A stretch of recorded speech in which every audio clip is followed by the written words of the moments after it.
campagne est réussie. N'arrêtons pas, puisque le Rwanda s'est organisé pour nous infiltrer, pour prendre possession de notre terre depuis plus de 30 ans. Il a multiplié des stratégies, il a multiplié tout. Nous devons aussi nous comporter de cette manière-là. La guerre, la bataille, là, elle vient de commencer même. Félicitations aux Léopards qui ont fait un match nul avec le Sénégal. Bon, nous avons commis une erreur, mais nous sommes dans une bonne position. Félicitations. Nous avons un but partout et nous avons partagé les points. On a un point, plus les 3 qu'on a déjà réussi avec les Bénin.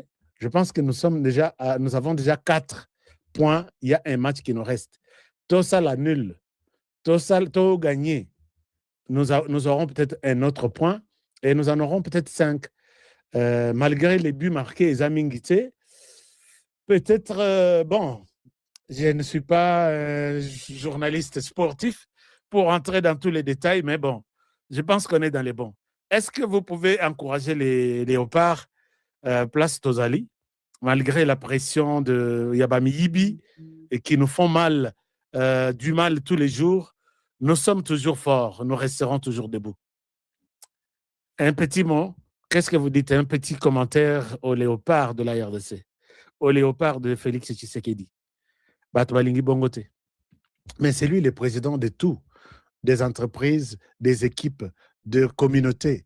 Oubamoussous marginalisé, Nabamoussous non marginalisé. C'est lui qui est à la tête de tout. Et chaque pays, ceux qui ont eu échec, on l'insulte. Ceux qui ont eu réussite, il faut aussi les glorifier. Donc, c'est un peu ça. Mais dans l'entendement des Congolais de très, très, très mauvaise qualité, ils ne comprennent pas les choses de cette manière-là. Alors, les amis, vous qui êtes sur TikTok, est-ce que ça va? Vous pouvez nous faire je sais qu'on a un peu mal manipulé vers la droite pour voir plus de... Alors, merci beaucoup. Vous qui êtes sur TikTok, faites-nous un like, faites-nous, comment on appelle ça? Vous tapotez pour aimer ce que nous disons. Et puis, vous nous donnez aussi des cadeaux, vous nous donnez aussi de fleurs. Ça nous fait du bien pour renforcer notre chaîne aussi. YouTube, TikTok. Puisque là, nous passons sur YouTube, Facebook, X, qu'on appelait Twitter, s'il faut le dire, et nous passons sur TikTok. Instagram, nous commencerons peut-être la semaine prochaine. La communication doit être populaire, donc, et retournera. Donc, c'est comme vous l'avez dit, la guerre est longue et populaire. La communication ici, notre guerre médiatique, est longue et populaire. Nous devons aller partout et par tous les moyens montrer au monde que la RDC, nous sommes grands et nous le resterons. Alors, donc, c'est en partageant tout ce que nous publions, RDC toujours, oui, merci beaucoup. En partageant tout ce que nous disons des bons pour les pays et en disant à l'ennemi, attention, nous sommes aussi de l'armée numérique, nous sommes debout. Chers amis, ici, voilà, on avance bien. Connectez-vous, partagez la vidéo à tout le monde. Les informations essentielles du pays, je voudrais d'abord commencer par vous donner cette bonne nouvelle. La bonne nouvelle, c'est à tous ceux qui m'ont contacté pour acheter un terrain à Kimwenza. Nous sommes dans la ville de Kinshasa. Kimwenza, Cité Verte, ce sont les quartiers qui s'écolent l'un à l'autre. Donc, nous avons une promotion. Je l'ai dit que nous avons une promotion jusque le 1er, disons le 1er à minuit. Le 1er, au lieu d'aller le 2, on restera le 1er puisque c'est un cadeau de Nouvel An pour ceux qui sont mes partenaires à moi. Vous avez toujours la chance ou émis le vœu d'avoir un terrain à Kibwenza. On ne sait jamais, et Zalana nous quelque part. D'autres, vous nous avez chargé. Bosaliba, ba ordre ya kopesa biso mandat to bombela bino, to sombela bino, to construire pour bino. Mais si vous avez encore les soucis d'avoir un terrain là-bas, nous sommes en une période de promotion jamais réalisée dans le terrain. Nous avons mis à peu près 100 terrains pour nos 100 partenaires à un prix Andunda, donc Lipananguba. Contactez-moi en urgence. Les numéros, je vous ai toujours montré les numéros, je vous montre sur quel numéro. Vous voulez avoir quelque chose ici avec tous mes partenaires avec qui je travaille. Nous nous sommes dit, pourquoi ne pas vous offrir aussi quelque chose? Et dépasser le 1er janvier jusqu'à 23h59, la promotion tombe, ça n'existe plus.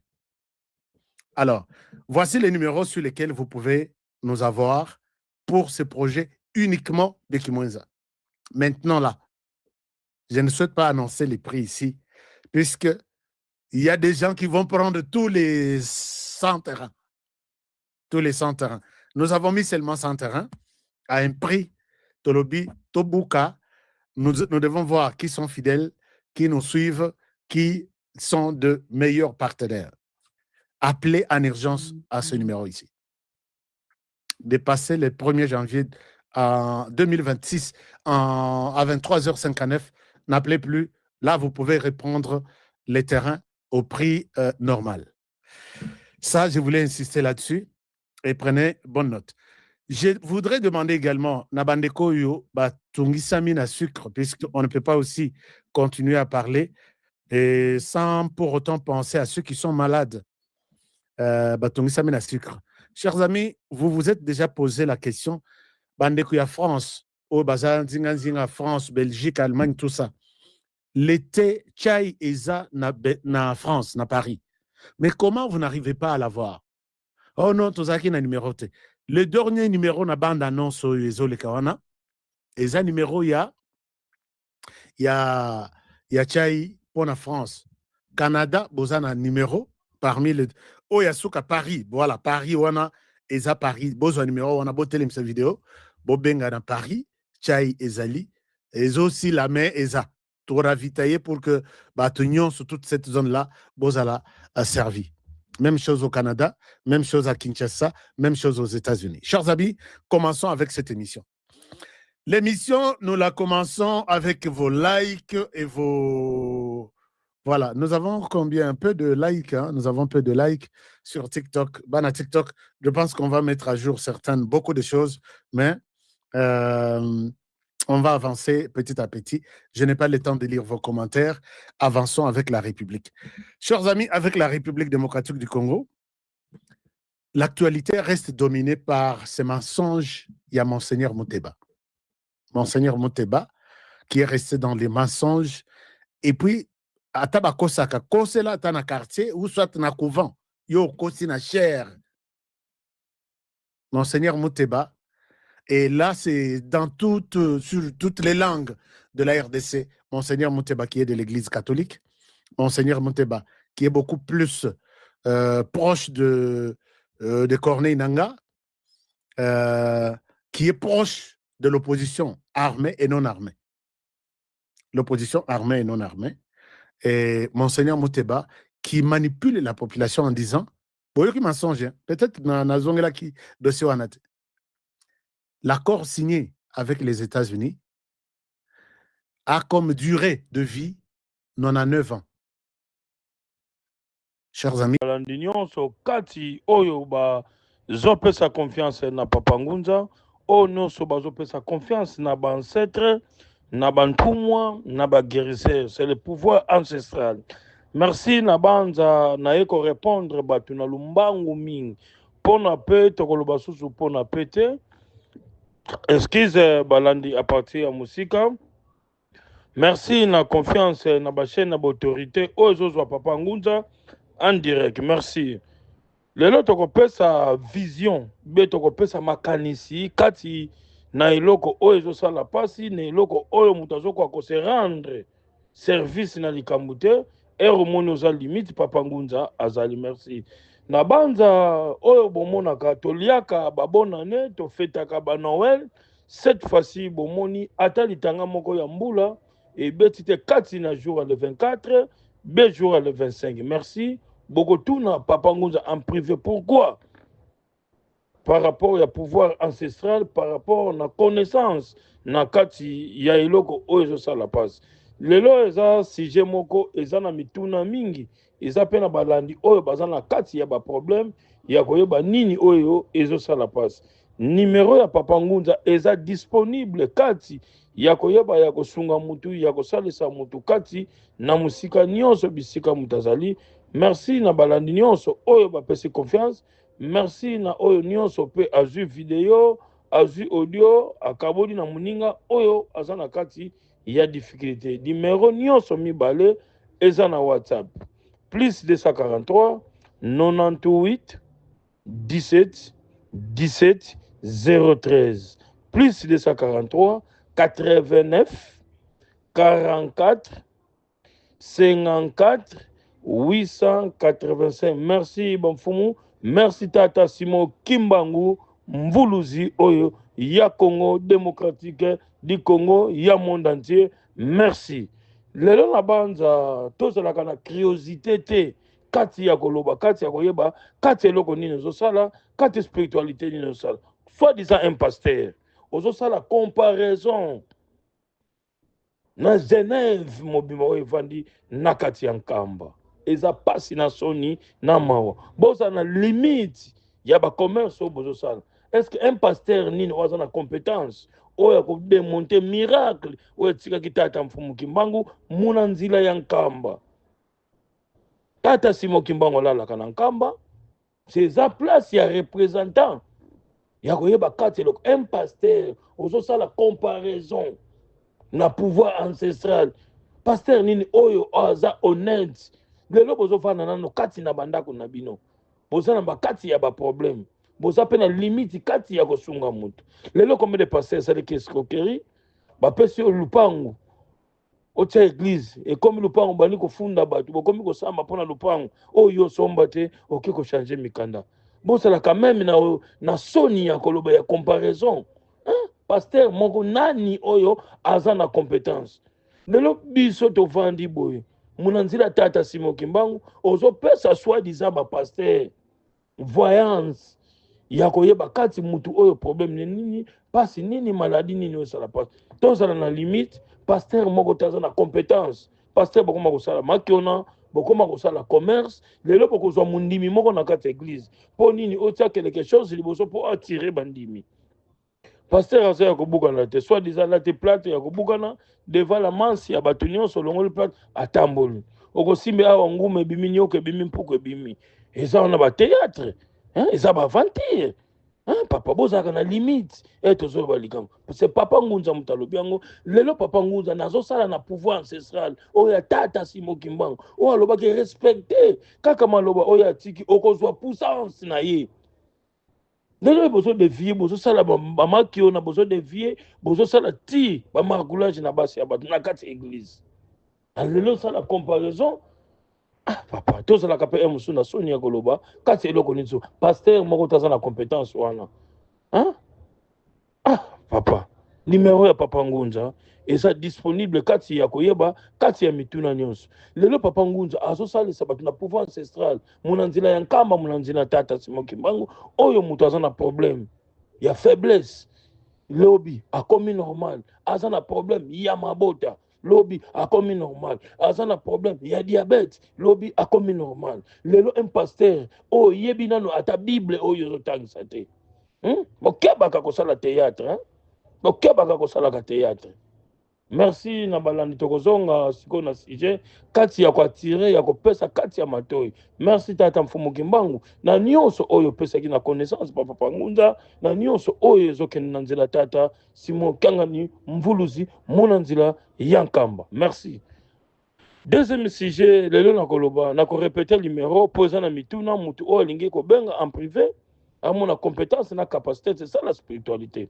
Plus 243 98 17 17 013. Plus 243 89 44 54 885. Tozala na respect na badoyen oyo bakutanaki na mfumu Kimbangu, oyo bazalaki na mpeve, oyo batikeli lie central ya koyeba kosunga kati ya poso moyindo. Na banza bomonaka Jérusalem eza place ya kosala théâtre, eza Jérusalem place makambo nyonso evandi ya mboka. Merci ya monde entier. Merci. Lelo na banza ndeko nyonso oyo aza partout dans le monde, bisika nyonso place azali oyo aza na problème ya faiblicité ya kimobali, ya ki éjaculation précoce.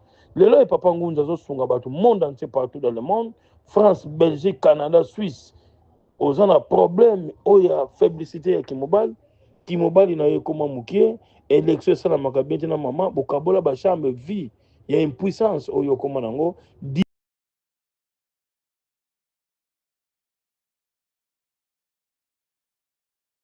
Impuissance oyo koma nango, dimension nyonso oyo lingi na tiela yo, na kotiela yo yango 20, 22, 24 na mai ya pamba. Est-ce que mai wana ya wapi? Euti wapi? Toza na respect ya ko respecter ba doyen. Place mpeve ezali, place mpeve ya longo ezali, muna puissance. Troisième sujet. Lelo mutu nyonso oyo aza na problème ya diabète. Type 1, type 2, type 3. Absence ya pancréas epesi vide, okobenga Papa Ngunza 3 jours à pamba, ok na munganga na yo, ok na hôpital, sucre elongwe, okomi na négatif directement. Nyonso wana na puissance ya nani. Tozala na respect ya koyeba kati ya eloko. Église moko te oyo kosalaka comparaison na église oyo eza na kati ya mpeve, oyo eza na kati ya pouvoir ancestral. Lelo ba pasteur bozoyekola ko soi-disant kosalisa bato, soi-disant nini. Lelo oza na mwasi na ndako comme un pasteur marié, mais ozobima na bana na mibasi ya bato na kati ya église. Lelo ozosala comparaison, lelo soi-disant comment tozala na respect ya koyeba. Lelo bato nazosunga pasteur moko te aza na capacité na compétence ya kosunga ndenge Papa Ngunza, moto aza na diabète, moto abandaki kobota te, moto aza na blocage, moto mokanda bakanga bapesaka ye document mosusu te, akie pa Papa Ngunza na salisi apesi, sokosalanga comparaison na pasteur nini. Très attention, hein? Ya koyeba kati eloko nini oyo esangami ya kosala. Merci. Plus 243 89 44 54 885. Plus 243 98 17 17 013. Merci na banza na kozongela koloba kati ya eloko oyo esengemi ya koloba. Lelo kaka muna nzila tata Simo Kimbangu, muna nzila ya nkamba. Oza na problème, oza na besoin ya promotion, oza na besoin ya mutation, oza na besoin o mérité kaka bisiko za, oza na besoin ya grade, toujours benga Papa Ngunza na kosunga muna tata Simo Kimbangu, yani mvuluzi muna nkanda wandombe. Lelo bozo mona nyonso oyo bozo kama Papa Ngunza toujours eza na kati ya pouvoir ancestral. Na yebisaka bino pouvoir ancestral elingi koloba nini? Pouvoir ancestral eza connaissance ya koyeba kati eloko ya kosala. Lelo bozo sala makiona na kati église osimbi muta kwei. Soit les MPV te eza keskoke. Merci na banza na kozongela koloba sujet o eza lelo za na kati ya ndako oza na kimia te. Moi ça se déranger, mon bala zo déranger, tozaka na négatif na positif, toza na égalité na kati o etangami mariage. Omoni mwa mbali na yo ake kozwa mwasi mosusu comme na négligence pa na yo, benga Papa Ngunza. Yo mobali oza na problème ya oza na besoin ya soumission. Soko lobi etikali na mwasi par rapport lelo bozokuta na baka ebele basi oyo bozozwa bazouta Congo be oyo kuti kuna na poto par rapport ki autorités oyo bapesa bango mwasi boyo eza te, mwasi aza na autorité ya kobengana mobali na kati na ozwami problème wana olingi avant yela yo omisalisela mosala wana mwasi azala na soumission. Mutu nyonso alingaka rentabilité ya koyeba kati ya eloko oyo eza ya malamu na kati ya nzoto pa na ye. Lelo oza na problème éjaculation précoce ki mobali koma mukie ndeti mwana mukie ndeti tio ya biki koyoka soni te benga Papa na mai ya pamba na kozongisa yango ndenge bubu pikiniki c'est très ani eza endurance na souffle. Merci. lelo na banza tokoloba susu mingi te oza na problème po bapesa yo visa ya déplacement bazopesa te benga Papa Ngunza. Oza na problème okotia kombo na préfecture mukande esila barenouveler bapiaka te bando oumeli na poto soit disa bato bayebi oza na document te. C'est le temps ere tozokota na mbola sika ya kozala na rentabilité na soumission kati eloko oyo ezosala passe. Merci mona nzela tata Simon Kimbangu mona nzela ya Nkamba. Félicitations, merci na oyo nyonso bopesinga na oyo nyonso connaissance. Est-ce que pasteur nini oza na compétence ya kosala comparaison na Nkamba na Jérusalem? Tata wabeto Simon Kimbangu wasisa nzila yoyo tulanda muna nzila ya Nkamba